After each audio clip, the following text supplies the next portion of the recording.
नमस्कार बालमित्रांनो, आज आपण इयत्ता 3री मधील पाठ 23वा परिसर अभ्यास विषयातील वय जसजसे वाढते हा पाठ बघणार आहोत। चला तर मग सुरुवात करूया।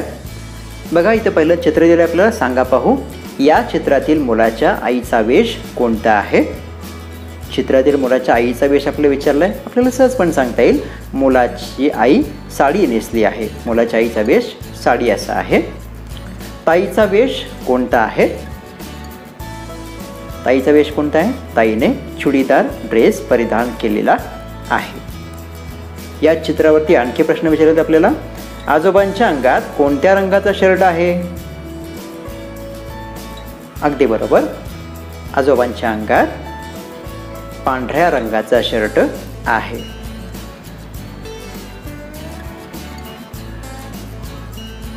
बाबांच्या अंगात कोणत्या रंगाचा शर्ट आहे? सहजपणे तुम्हाला सांगता येईल, बाबांच्या अंगात हिरव्या रंगाचा शर्ट आहे। या चित्रावरती आणखी काय प्रश्न विचारले, आई कोणती आणि ताई कोणती हे तुम्ही कसे ओळखले? सहजपणे सांगता येईल आपल्याला,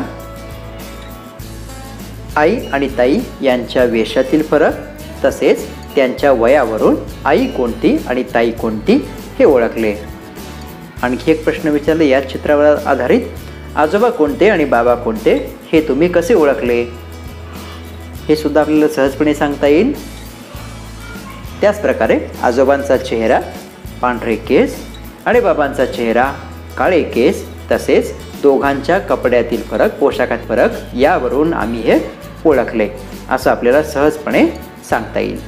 लक्षात घ्या, मोठ्या माणसांना विचारा आणि पुढील माहिती मिळवा असं तुम्हाला सांगितलेलं आहे। माहिती मी तुम्हाला दिलेली आहे, यापेक्षा वेगळी काही माहिती असेल तर तुम्ही ती लिहू शकता। तान्हे बाळ मान कधी धरू लागते? तान्हे बाळ मान साधारणपणे 5व्या 6व्या महिन्यात धरू लागते।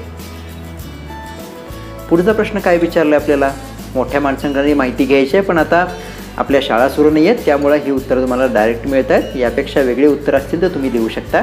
छोट्या बाळाला दात यायला कितव्या महिन्यात सुरुवात होते?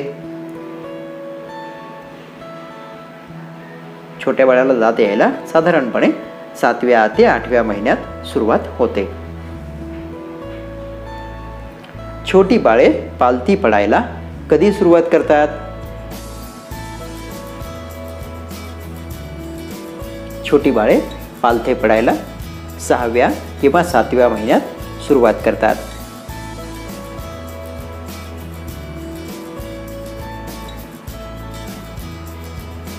छोटी बाळे उभी राहायला कधी शिकतात? तर छोटी बाळे उभे राहायला साधारणपणे 8व्या 9व्या महिन्यात शिकतात। अगदी तान्ह्या बाळांना भात का भरवत नाहीत? या प्रश्नाचं उत्तर सुद्धा तुम्हाला सहजपणे सांगता येणार आहे। अगदी तान्ह्या बाळांना चावण्यासाठी दात नसतात, अन्न चावण्यासाठी दात नसतात, त्यामुळे त्यांना भात पचू शकत नाही, म्हणून त्यांना भात भरवत नाहीत। त्यांची पचनशक्ती तेवढी सुधारलेली नसते किंवा ताकदीची नसते, म्हणून त्यांना भात भरवला जात नाही।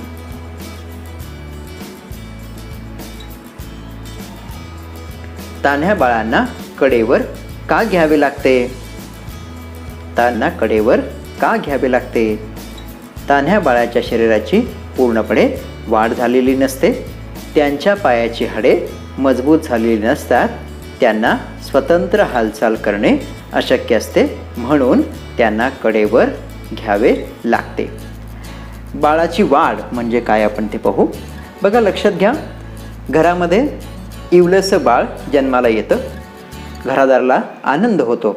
आई त्या छोट्याशा बाळाची मायेने काळजी घेते, बाळाला रोज अंघोळ घालते, भूक लागली की दूध पाजते, अंगाई गीत म्हणून झोपवते। बाळ हळूहळू वाढत असते, त्याची उंची वाढते, त्याचं वजन वाढतं, बाळ मोठे होऊ लागते, तसे ते रांगू लागते, बाळाला एक एक करून दात येऊ लागतात, बाळ उभे राहायला शिकते, नंतर ते पावले टाकू लागते। अशी प्रगती होत असताना त्याची उंची आणि वजन वाढतच असते।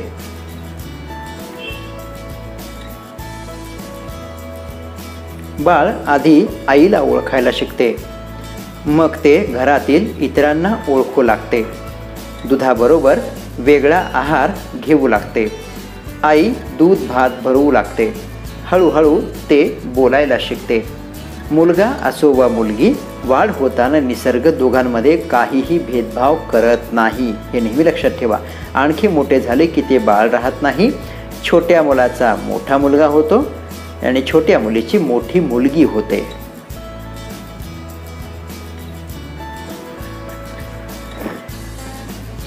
सहाव्या वर्षी मुले शाळेत जाऊ लागतात. वयाच्या 18व्या वर्षापर्यंत मुलामुलींची उंची वाढत असते, हे लक्षात ठेवा. हे वाक्य अत्यंत महत्त्वाचं आहे, त्यामुळे लाल रंगामध्ये तुम्हाला दिलेलं आहे.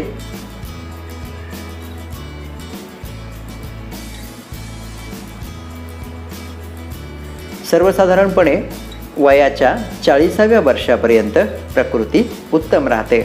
उंची वाढत नसली तरी वजन वाढत असते. चांगल्या सवयी, चांगला आहार यांच्यामुळे प्रकृती उत्तम राहायला मदत होते. नियमित व्यायाम केला तर त्याचा फायदा होतो. आता इथे वयस्कर दिसते व्यक्ती आपल्याला. 40 नंतर ही वयानुसार शरीरात बदल होत राहतात. हळूहळू डोळ्यांनी अस्पष्ट दिसू लागते. केस पांढरे होऊ लागतात. म्हातारपणी शरीराची ताकद आणखी कमी होऊ लागते. कानांनी नीट ऐकू येईनासे होते. स्मरणशक्ती कमी होते. दात पडू लागतात. झोप कमी होते. निरनिराळे आजार होऊ शकतात. एके दिवशी मृत्यू येतो. मृत्यू म्हणजे मरण पावणे. बाळ मोठे झाल्यानंतर पुढे त्याला काही आजार होऊ शकतात. ते होऊ नयेत म्हणून लसी देतात.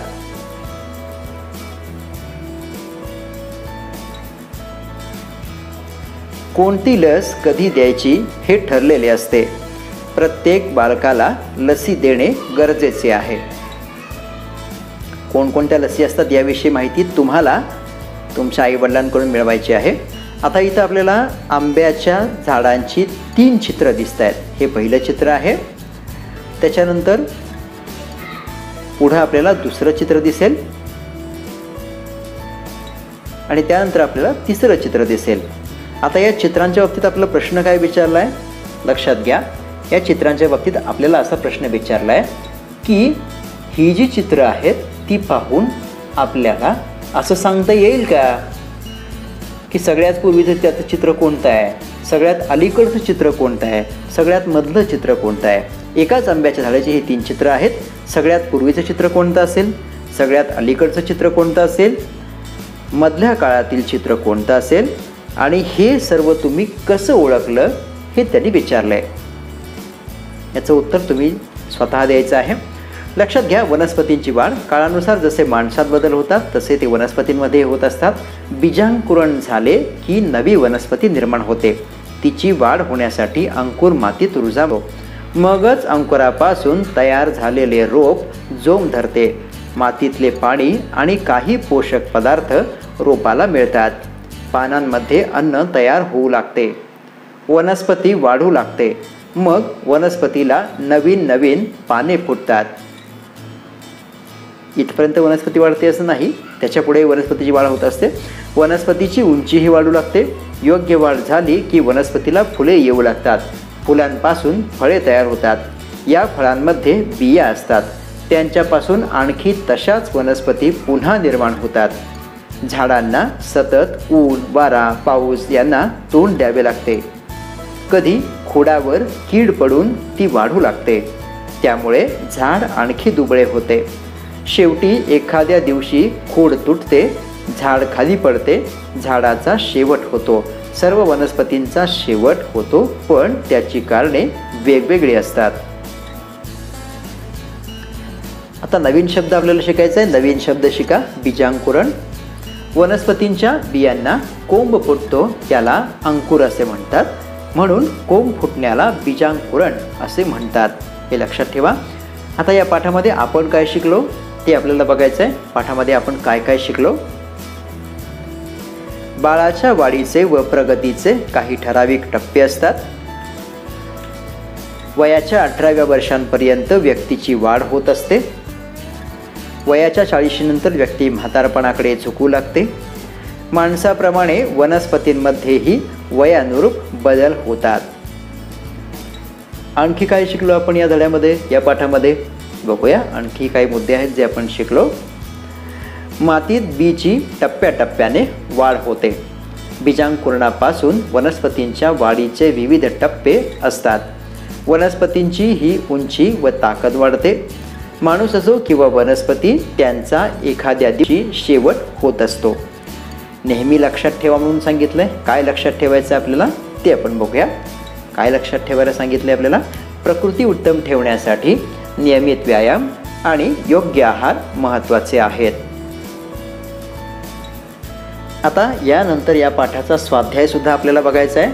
चला तर मग सुरुवात करूया स्वाध्यायाला. स्वाध्याय काय करावे बरे? तुम्हाला प्रश्न विचारला, काय करावे बरे? एखादी अनोळखी व्यक्ती तुमच्या आईबाबांपेक्षा वयाने मोठी आहे की लहान आहे याचा तुम्हाला अंदाज घ्यायचा आहे. कशावरून तुम्ही हा अंदाज घ्याल? काय करावं लागेल त्यासाठी? तर मला सुचलेलं उत्तर मी इथं देतोय. तुमचं उत्तर यापेक्षा वेगळं असेल, तुम्ही ते लिहू शकता. अनोळखी व्यक्तीच्या केसांचा रंग किंवा डोळ्यांवरील चष्मा यांचा अंदाज घेऊन व्यक्ती वयाने मोठी की लहान आहे याचा अंदाज घेता येईल. चालवा. या सुद्धा प्रश्नांची उत्तरं आपल्याला द्यायची आहेत. मांजर आपली पिल्ले एका ठिकाणाहून दुसऱ्या ठिकाणी कशी हलवते? तुम्ही बघितलं असेल. याचं उत्तर तुम्हाला सहजपणे सांगता येईल.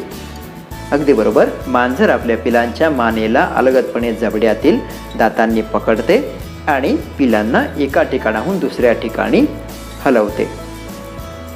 दुसरा प्रश्न काय विचारलाय आपल्याला? म्हातारपणी काही आजोबांचे केस पांढरे होतात. काही आजोबांच्या केसांमध्ये म्हातारपणाची आणखी एक खूण दिसते. ती कोणती? कोणती असेल बरं ती खूण? चला तर बघ याचं उत्तर काय आहे ते बघूया. काही वेळा म्हातारपणामुळे काही आजोबांचे केस गळतात. त्यामुळे डोक्यावर टक्कल पडलेले आपल्याला दिसू शकते किंवा दिसू लागते. तिसरा प्रश्न कोणता आहे ते बघूया. म्हातारपणामुळे त्वचेवर कोणता परिणाम होतो?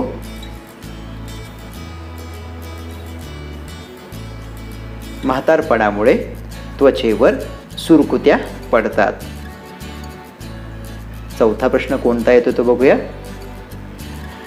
उसळी करण्यासाठी मूग, मटकी, चवळी इत्यादी कडधान्ये भिजत घालून त्यांना मोड आणतात. त्यासाठी तुम्ही कोणता शब्द वापराल?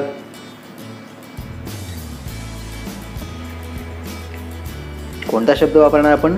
मोड आणणे म्हणतो आपण, किंवा शास्त्रीय भाषेमध्ये त्याला आपण बीजांकुरण म्हणू शकतो. भिजत घालून मोड आणण्याला आम्ही बीजांकुरण हा शब्द वापरू. हा शब्द आपण या पाठामध्ये शिकलो आहोत. चित्र काढा. वाटाण्याच्या फळाचे आणि बीचे चित्र काढा. ही गोष्ट तुम्ही स्वतः करायची आहे. वाटाण्याचं फळ आणि बी मिळवायचं आहे. चित्र तुम्ही इंटरनेटवरती सुद्धा मिळवू शकता आणि चित्र काढायचं आहे. माहिती मिळवा आणि वर्गातील इतरांना सांगा.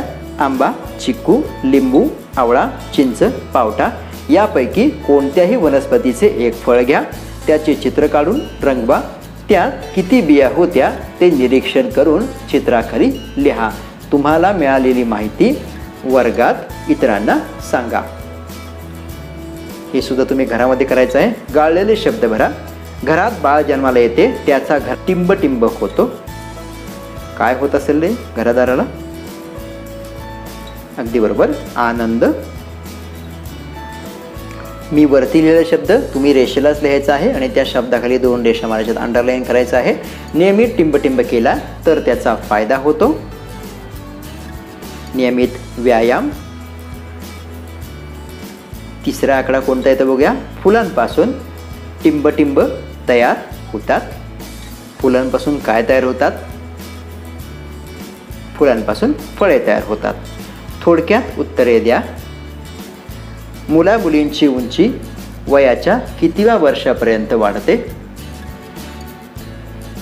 आपण काही शिकलो मध्ये सुद्धा आपण हे बघितलंय. पुन्हा एकदा उत्तर, मुलामुलींची उंची वयाच्या 18व्या वर्षापर्यंत वाढते.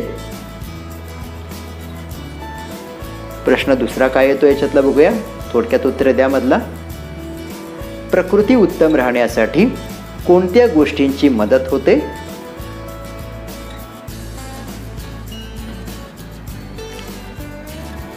याचं उत्तर आहे, प्रकृती उत्तम राहण्यासाठी चांगल्या सवयी, चांगला आहार आणि नियमित व्यायाम या गोष्टींची मदत होते.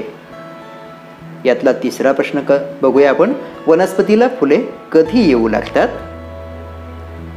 याचं उत्तर आहे, वनस्पतीला फुले योग्य वाढ झाली की वनस्पतीला फुले येऊ लागतात.